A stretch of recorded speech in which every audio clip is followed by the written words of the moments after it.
Hello বন্ধুরা, নতুন একটি ভিডিওতে তোমাদের স্বাগত। পৃথিবীতে অসংখ্য নদ নদী রয়েছে। এর মধ্যে দীর্ঘতম নদী কোনটি বা দৈর্ঘ্য কত, নিশ্চয়ই এ নিয়ে তোমাদের মধ্যে কৌতূহল কাজ করে। আজকের ভিডিওতে আমি দীর্ঘতম নদী সম্পর্কে অজানা তথ্য তোমাদের জানাবো। বিবিসির সায়েন্স ফোকাস ম্যাগাজিনে চলতি বছরে বিশ্বের দীর্ঘতম নদীর স্বীকৃতি পেয়েছে নীলনদ।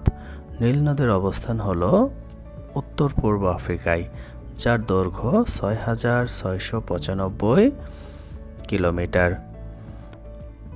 নীলনদ রুয়ান্ডা, তানজানিয়া, উগান্ডা, দক্ষিণ সুদান, মিশর, ইথিওপিয়া, কঙ্গো, কেনিয়া, বুরুন্ডির দেশের মধ্য দিয়ে প্রভাবিত হয়েছে।